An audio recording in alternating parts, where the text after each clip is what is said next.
Channel Z and Knox Brew Hub present Knox Brew Radio and Podcast, an in-depth look at the craft beer scene in Knoxville and the latest craft beer news from around the country and all over the world.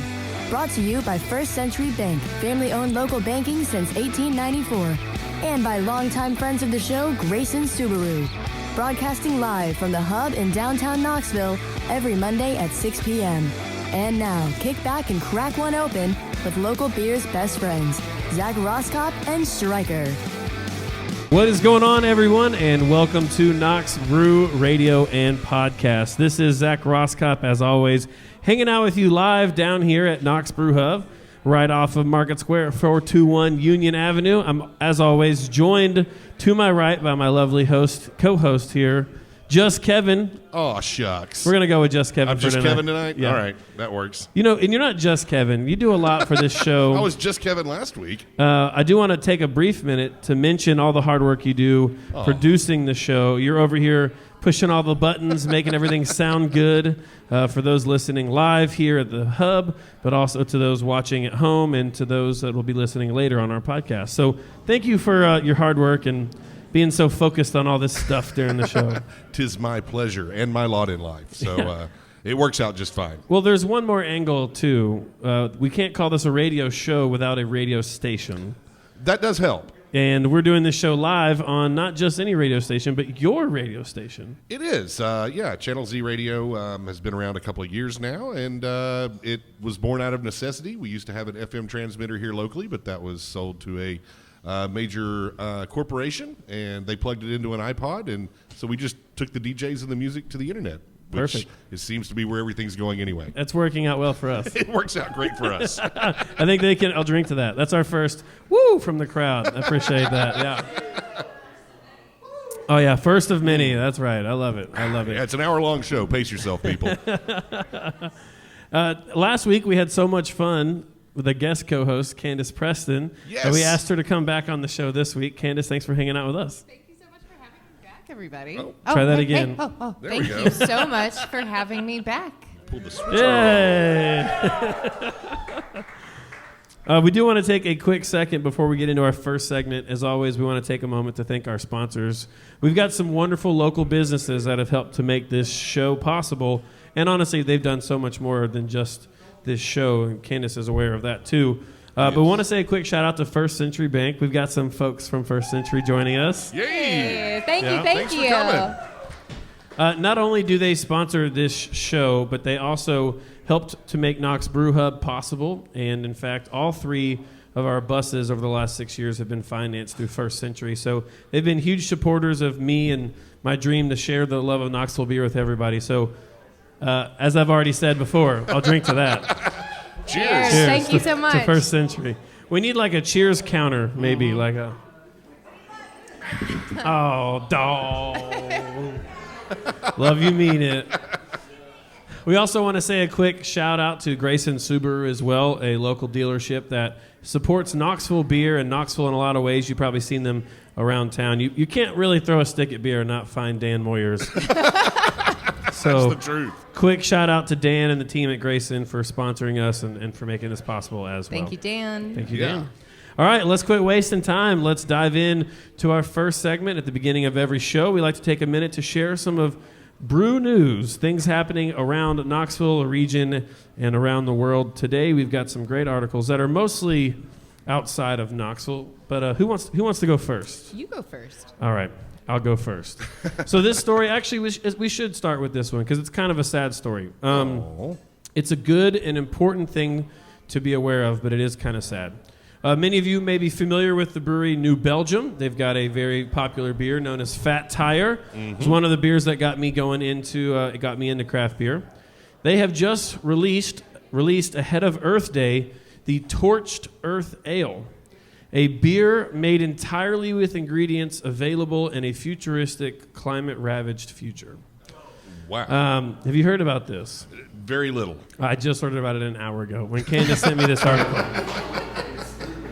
The article states that it's not good.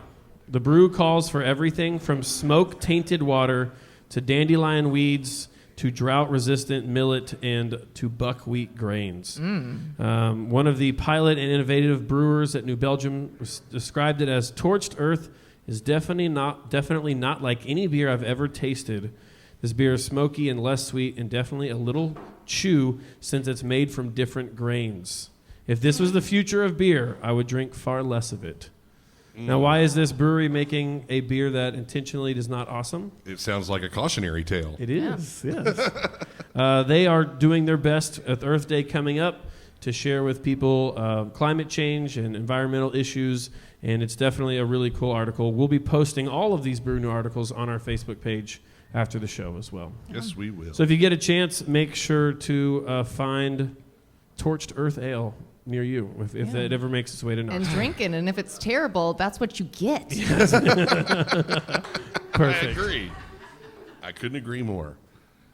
All right, who's next? Okay, I'll call dibs on this one. Okay. All right, so Dogfish Head has announced that they are going to be releasing the Lemon Quest, which is a non-alcoholic wheat brew. And we're going to see a whole lot of non-alcoholic beer rolling out in the next few years. It is actually projected that by 2027, there's going to be a full 7% increase in non-alcoholic beers on the market, which is valued at $28 billion. Wow. It's a lot of non-alcoholic beer. And there's so many different reasons behind it. There's a huge market for people drinking non-alcoholic craft beer, from the people who are gaining in age who can't have alcohol due to medications, from pregnant women to athletes. There's a great need for non-alcoholic craft beer. There a lot of people tend to just jump to the stereotype that someone who that is an alcoholic can't drink non-alcoholic beer. Yeah. But there are so many more reasons, such as health and fitness. Trying, I know at one point for me, I would drink a non-alcoholic and then an alcoholic and a non-alcoholic, and that would help me a lot with weight loss. Well, what we do here as well, I mean, what we're all about, especially here at Knox Brew Hub, Knox Brew Tours, Knox Brew Radio, is building those connections over beer. You don't want to see people not able to participate or feel like they can't participate just because they're not consuming alcohol. Yeah, one of our regulars was very kind. She decided to do Dry January, but she didn't want to not support her favorite local bar. Yeah. So she came in like normal, but only drank non-alcoholic beers for that month. Yeah. And that was another cool reason to have a non-alcoholic beer, to continue to support your favorite small businesses and without the necessity to consume alcohol. Absolutely. And I was able to do that here during March when I wasn't drinking as well. And just to have those options available is great. One more thing I'll add is that the quality of non-alcoholic beer has improved dramatically. Oh, gosh, drastically. 5 years ago, a non-alcoholic beer tastes like what I used to think beer tastes like when I was punishment. like 19. Yeah, like punishment. Like Exactly. That's a good way of putting it, like punishment. Now, as a purveyor of a place that sells a lot of great craft beers, you have a great selection of the non-alcoholic. How are sales? Oh, we sell a lot of non-alcoholic beer.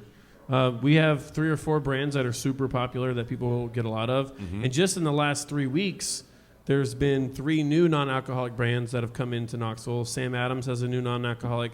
Brewdog has a new non-alcoholic. And I'm trying to think of one more. So not only do we sell a decent amount of it, but we also have more accessibility to more non-alcoholic brands as well. And it's great to have those options, and I'm glad to see that that they're moving well in this area. Yeah, me too. Awesome. All right, what you got for us, Just Kevin? Well, we're going to move from NA beer to not at all beer. We've been talking about seltzers a lot, and we can't avoid them. We keep trying. This is getting They're ready to crouching turn on our into turf. Stryker's That Damn Seltzer Report.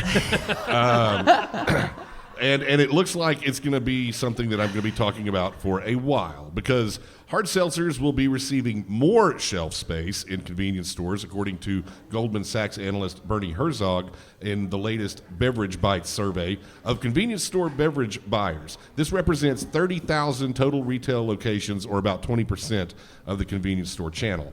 Of the C-store retailers surveyed, 90% said they plan to give hard seltzers incremental increases in shelf space. A lot of that space is going to be allocated to the leaders within the $4.1 billion segment. Boston Beer Company's Truly Hard Seltzer, Mark Anthony Brand's White Claw, but other brands likely to gain space include Constellation Brand's Corona Hard Seltzer, Anheuser-Busch's Bud Light Seltzer, Michelob Ultra Organic Seltzer, the Cacti Agave Spiked Seltzer, Mike Anthony's Mike's Hard Lemonade Seltzer, and a potential entry from Monster. Oh, for real? Monster's got a seltzer coming. Yeah, let's just go ahead and take seltzers and add caffeine to it. What could go wrong? Oh, wow. Yeah. I mean, if you're going to go hard in the paint. I mean, come on. We should, don't let me forget, when we have our guests on in a few minutes, I want to ask them a question about seltzer and where they think it fits in the alcohol ecosystem. Well, I mean, you've even seen a lot of our craft breweries have been unveiling new seltzers. And, yeah. And that's great for folks that love them. But, I mean, it's kind of passé for me. I was doing seltzers when they were called Zima. So, I've been there, done that. There was had the T-shirt and lost it. I think it was a Coors seltzer commercial, and the tagline was "Another thirst trap." Oh, is what they called it. That's so smart, though. Yeah, no. Gosh, that's smart. They at least say they were self-aware. Yeah. I guess. All right. Well, I think that's it for this week's Brew News. And now it is time for my favorite part of every week's show.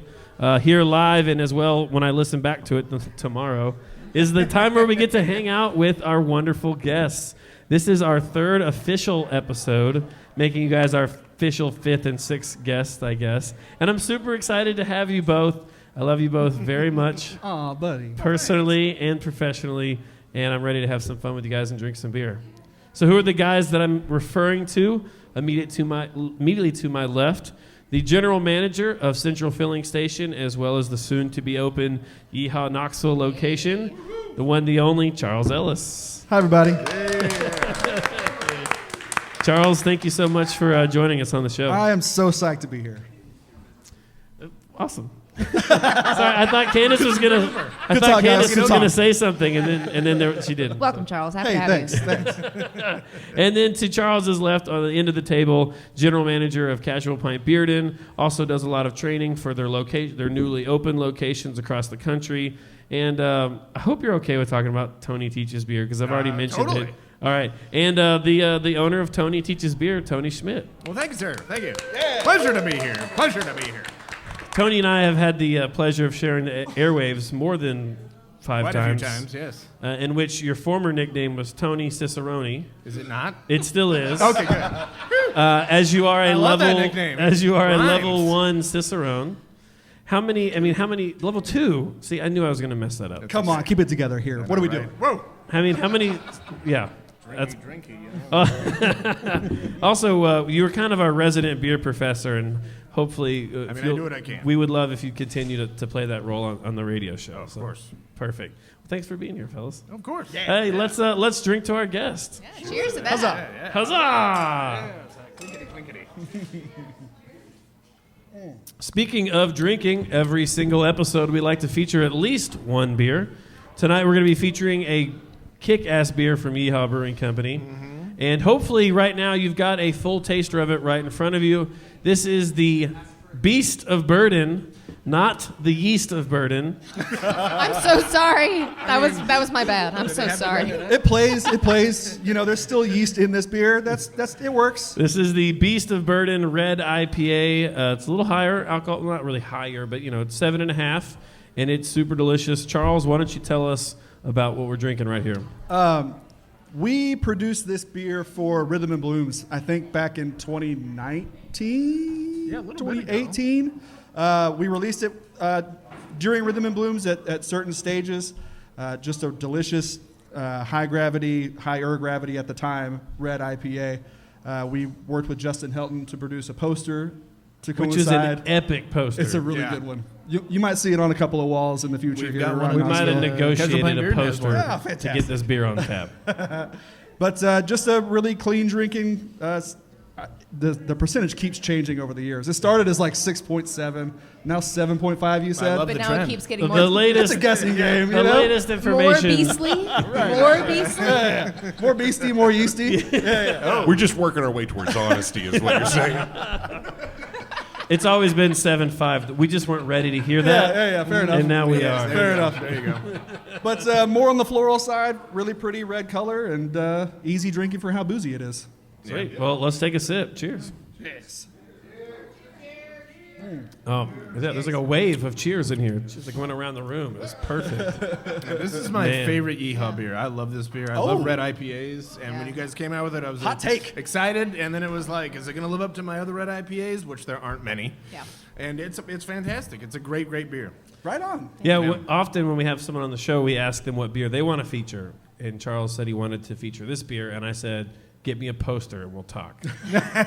There were some negotiations taking place behind the scenes. You got to do what you got to do. Because those posters are epic. They're a lot of fun. Thank you, Justin Helton. Big shout out there. Yeah, no, this is absolutely incredible. I always try to wait to drink it so I get the reaction live on air. This is incredible. Oh, great. The closest thing I've ever tried to anything flavor-wise would be like the Grand Cru from the brewery I used to work at, and it's just amazing, almost like a cotton candy sort of on the nose. Yeah, beautiful. really good geraniol and all that good stuff in there. It's gorgeous. Awesome. I wish y'all could taste this. It's amazing. Wait, everyone is tasting it.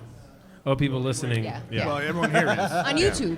To those of you in radio land and YouTube land, come on down every Yeah. Monday. We do this for fun and have a good time. And this will be on tap for at least 5 minutes at Knox Brew Hub, so come on down and drink it. Yeah, hopefully longer. We got a half barrel, but not much too longer. All right, so I want to dive into a little bit of your all's stories because they're very windy, at least from what I know of you guys personally. I know that, Charles, you started off, I know that you went to the South College Brewing Program. What was your relationship with beer before you took that step to going to South College? I was a journeyman service industry guy in Knoxville for, at that time, like 15 years. You know, I worked in all of the bars in Knoxville. And so that was my experience, just trying different beers as I went along behind all the 40, 50 bars that I worked behind. And then opened up Hops and Hollers with Todd over on Central. We met actually at Brew School. So that's how I kind of got into that scene. And What was the moment where you went from feeling like I don't want to just serve beer to I want to make and create beer? How did that decision come about? when I got really burnt out bartending. So we asked last week. We asked Alex Shire from Clinch what led you to brewing, and her answer was, "I hated my job." Yeah, I loved meeting people and hanging out and being behind the bar, but it just took a toll after 15, 20 years of doing it. So I reached out to our beer distributors and said, "Hey, if anybody needs a beer rep or anything like that, have them reach out." And I got a job with Blue Pants. Blue right? Pants Brewing Company. Yeah, That's right. yeah.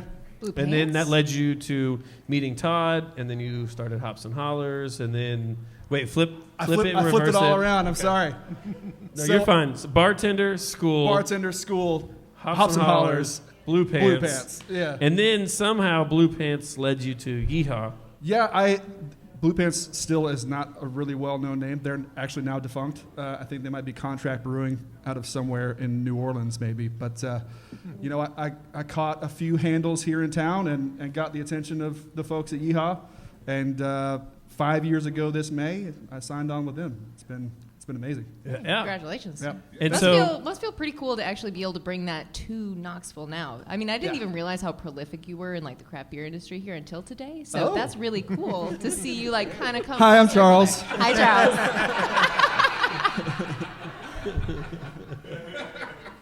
That's awesome. Just glad to be here, guys. And so now you went from being just the sales rep for Yeehaw to being the general manager of the food truck park, Central Filling Station, and now in the process of creating Yeehaw Knoxville. Windy is a good way to describe the story there, because back in January of 2020, Yeehaw and Elkmont started talking. Elkmont had decided to shut its doors, and they were looking for somebody to take the property over. So we've been talking with them for a long time, and back in January, we took the property over and have been working on plans and things like that with them. But during those talks back in January, and then once the pandemic happened and other things started happening, the opportunity for the company to take over Central Filling Station came up, and the owner of Yeehaw, Joe Baker, was like, hey, do you want to just run both properties? Nice. I was like, well, hell, I can try. I'll give it a go. I mean, theoretically, it's going to So work. Charles to is up- like taking over North Knox. You're going to have to up my beer allowance, but I'll do it. So I live like 10 blocks away. I'll be able to bike to work and bebop back and forth between the two and try to keep them both from burning down. Perfect. Now, Tony, we're going to get to your story in just a second. I've got one no last problem. question for you, Charles. You just gave us this long and winding story, but somewhere in the midst of all that is also a homebrew project called Agenda Brewing. Tell us about that as well. Been brewing beer for, I guess, like 12 years now. A buddy of mine, Kyle, who actually still manages down at Barley's, he's the booker down there and one of the managers. He invited me over to his house because he needed a bitch to do all the hard work while brewing. So I went down there and he taught me how to brew some beer, and I've been brewing ever since. We started a little homebrew illegal operation called Legit Brewing Company because we were not legit. I see what you did there. Apropos. We won some competitions and had a really good time, and then life happened. I started brewing on my own. I called myself Agenda Brewing because that's the only name that I could find that is not taken by all the 10,000 breweries out there. And it's worked out so far. Thought I'd have a ton of time to brew during the pandemic, but I have a very young child, and he takes Congrats, up. by the way. Thanks. Yeah. He's amazing. He's a He's so total cute. badass. Yeah, he's the best. But pandemic was not a brewing pandemic, and I'm trying to claw my way back into it. It's kind of the only passion I've ever had, so I need to get back into it. I love that. You've done a lot, and you have a lot to do, and we're excited about that. I try. So Tony, I know you and I haven't talked as much. I know a lot about what you've been up to since you came to Knoxville. But prior to Knoxville, you were in California, Yeah.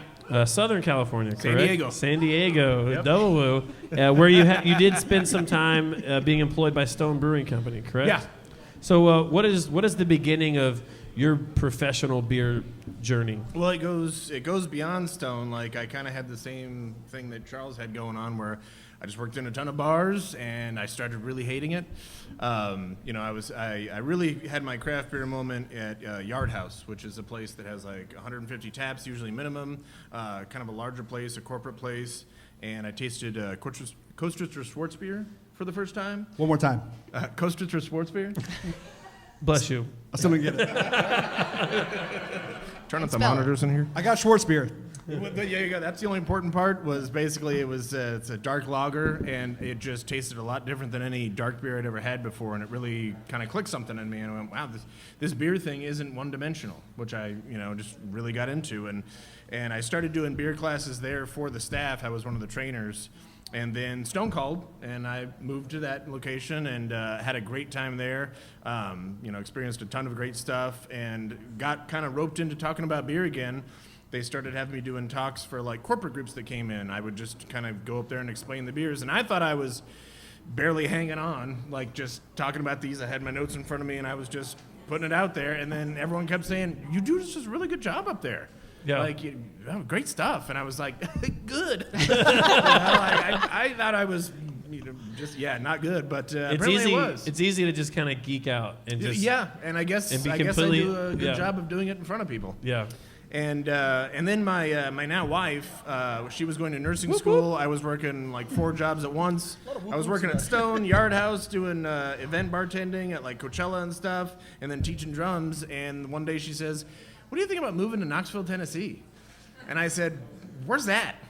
And she was like, "It's near Nashville." And I said, "Where's that?" I don't, I knew it was in Tennessee, and I knew Tennessee was, kind of in the South, but like Over there somewhere? Over there somewhere, really. And I started looking into it, and I was like, well, geez, this is interesting. Like, Knoxville has almost as many breweries as Nashville does, and it's a smaller town, which means they probably care about craft beer more than Nashville does. I'll drink to that. Still do. Damn right. That's right. And I thought that was pretty cool. And then Put she that on showed a T-shirt. Maybe I will. Well, then she showed me the price of a house here in Knoxville. And, she asked me, she's like, "Hey, how much do you think this house costs?" And I went, "Oh, probably like $800,000. And she's like, no, it costs $150,000. And I was like, can we move now? I'm starting to pack. And we came out. We made the decision, and a few months later, I started checking stuff out at a wonderful website called KnoxBeerSnobs.com. And shout out to Rob and Don. Exactly. And I found Balter Brewing was opening up. I sent him an email. A few interviews later over the phone, I had gotten the job, and it was incredible. We both moved out with jobs. We found an apartment, all that good stuff, and kind of the rest is history. That is awesome. Yeah. And that's where you and I officially met.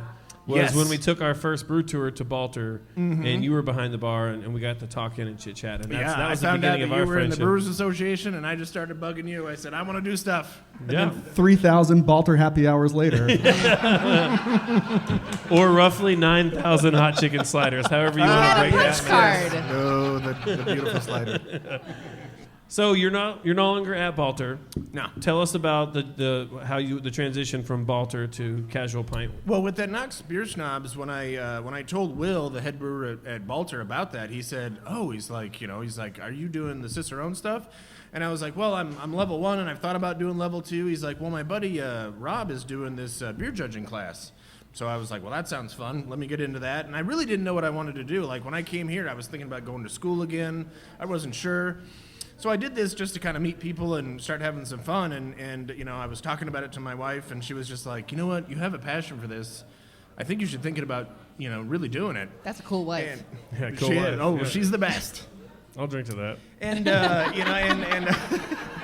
I start doing this, and I've done it for like maybe a month at this point. It's a 3-month. Excuses to drink? Yeah. Really, I'm getting low too. Yeah. Well, I started doing the BJCP program, which is about 3 months long, and it's really in depth. And Real quick, for those who don't know, that is the Beer Judge Certification Program, which is more or less the organization that sets the guidelines for beer styles. True. Continue. Sorry for the interruption. No, not at all. I start doing that, and I go, well, most of this stuff is really applicable to certified Cicerone, so I should just keep going. And I just kept studying, and about 8 months later, I took the test, and a month and a half after that, I found out that I actually did pass. And in the meantime, I had switched from Balter to, I got the option to be the general manager of the Bearden location at Casual Pint, which was funny because I'd gone there saying, hey, do you need a corporate trainer? And they said, well, not right now, but we'll keep you in mind. And then a month later, they said, can you just run the store? And now I'm actually the corporate trainer, which is more of what it's kind of like a majority of my job. Yeah, I mean, I help out all the franchise locations across the country, whether it's a keg that won't pour, a POS printer that won't print, or an employee that just needs a better attitude. I kind of cover all that stuff. That happens a lot. Yeah. Wait, you get to beat people up too?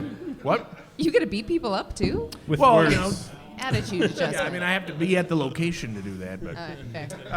But yeah, and it's been fantastic. And in the meantime, I've started TonyTeachesBeer.com, which is basically just beer education, however you need it. I mean, I was doing pretty decent before the pandemic because that kind of puts a kibosh on things like beer dinners and large events with 50 plus people where I'm talking about beer. Yeah. They can't really be in the same room anymore. Right. So I'm trying to switch to a little bit more of an online presence and more interactive stuff where I can kind of do it from afar.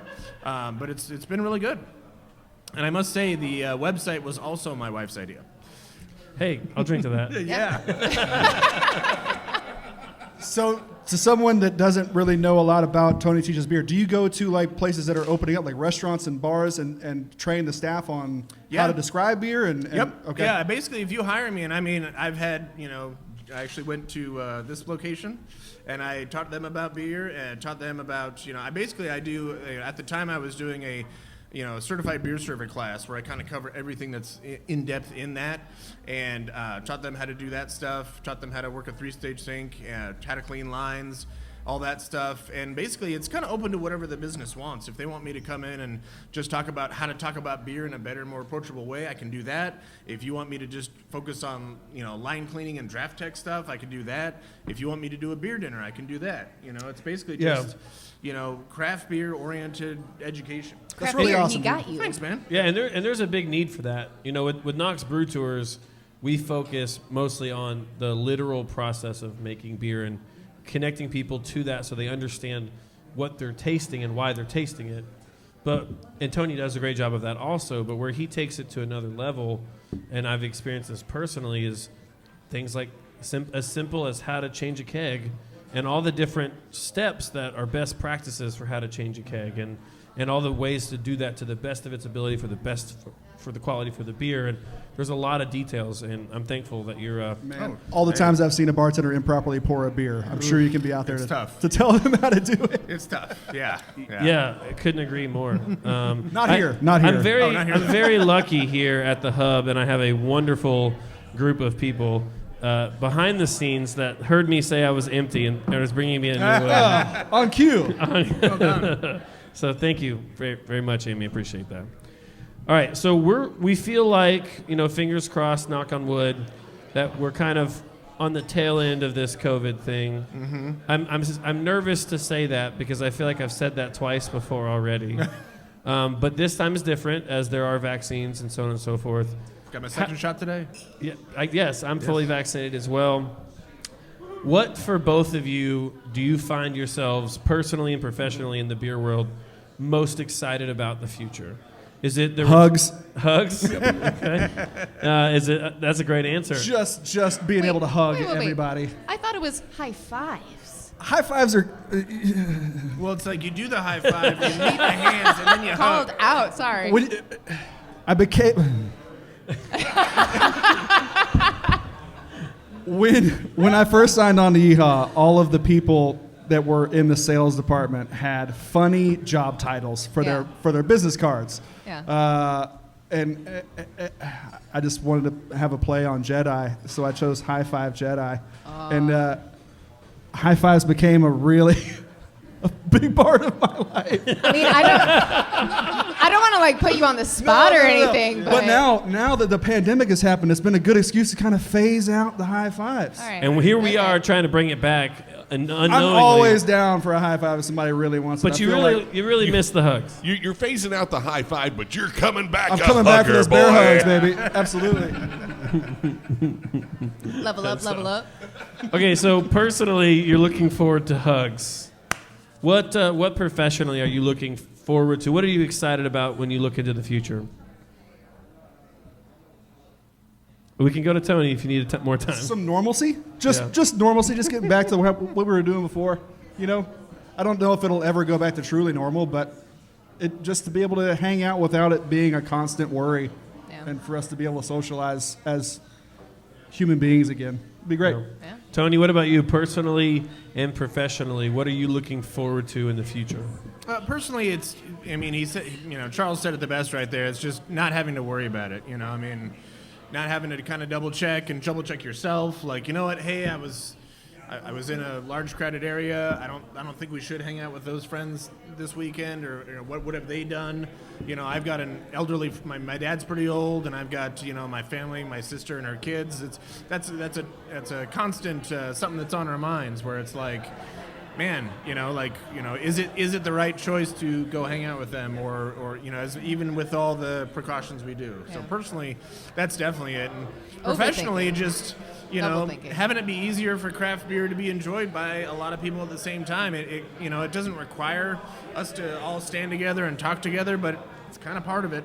And then personally too, just professionally as well, just being able to talk to a bunch of people in the same room, and not have to worry about what that entails. And a question for both of you: what has drawn you and kept you in Knoxville beer? What do you love about Knoxville beer the most? Oh, okay. I like it. They're just pointing at each other. No, you go. No, you hang up. No, you hang up. No, you hang up. For me, it's really, the community is amazing here. That's what I loved about craft beer in San Diego, and I came out here and it's the same exact thing. And also I've loved that I came out in a pretty early time of it, and I got to see all these people, pop up and just immediately grow together and really embrace that community. And I love the curiosity. I love the loyalty of this town when it comes to local beer and craft beer. And I also love that they're discerning as well. Like, they care about the quality of that beer. And we're just really lucky that we have a ton of breweries that also really care about that. And we just don't have to worry about beer that's not that good. Yeah, quick sidebar, something that you just mentioned. There is a very supportive and almost protective air about Knoxville beer. And I think it's a good thing. I think it's a good quality that we look out for each other and watch each other's backs so much. Yeah. And you kind of know what I've talked about. You know, we've had people who have used social media to criticize breweries, and they've been very shut down quite quickly. Yeah. Why do you think that is? I have a theory on this, but I'm curious why you guys feel like Knoxville is so protective of one another in the brewing industry. I mean, 20 years ago when I started in the service industry, there was Smoky Mountain Brewery and new Knox Brewery had just opened up. All the bars that I worked at back then, your beer list was imports or domestics. And that's it. There wasn't craft beer. Yeah. You couldn't get craft beer. And since then, just to see one of the best craft beer markets just spring up in East Tennessee, I mean, come on, God's country. Let's not kid ourselves here. Yeah. It's incredible. True. Just one hell of a beer market. And of course we're going to be protective of it because it's such an amazing and new thing. We don't want it to go awry or have anybody besmirch it when it's a hell of a market. Yeah. Anything you want to add to that, Tony? You don't have to. No, I agree. And I think it's almost, akin to like, and this is funny me saying this because I don't like sports, but like sports teams where it's like, this is the home team, like this is a brewery, from where I live and from where I possibly grew up. And that's important to identify with and to, really, latch onto. But at the same time, I think, that's one of the things I like to do with my education is make sure people know about what's good beer. And it's also important to root for a good team, And like I said, most of the teams here are awesome. Yeah. And we really have a great situation where... I'll drink to that. That's just not a problem here. Definitely drink to that. Cheers. You guys don't even know what we're drinking to. You can't hear us out there. I saw glasses move. Well, I feel like from one Knoxville transplant to another, there's definitely that huge community aspect here in Knoxville that has brought me here, kept me here. I want to continue to grow here. And I just feel like there's such a high concentration of just incredible, creative people who are supporting each other. And I mean, yourselves included, you're a huge part of that. So I'm really grateful that I found this place, and I'm grateful that you're here. We're glad to making the have you. magic happen. Yeah. Thank Isn't you. East Tennessee the best, though? Holy crap. I know. I just found out today. I'll drink that to you were that. transplanted. I will drink to that again. Wisconsin. Yeah. All right. We are running a little bit short on time, so That's the new T-shirt for this show, by the way. Is I'll drink to that. I'll drink to that. I'll drink to that. That's amazing. Every time we drink, though, there should be a little bell. Ding. Everybody joins us. I do have one final question for you before we let you guys go.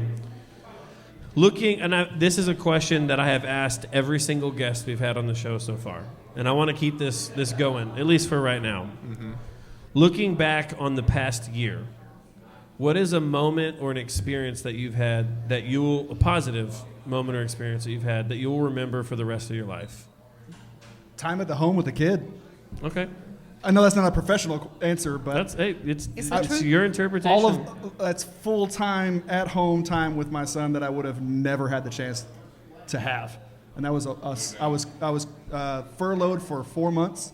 I was full time at home nonstop with a baby, and it was awesome. That's my answer. Oh, Good answer. you know what I'm going to say, right?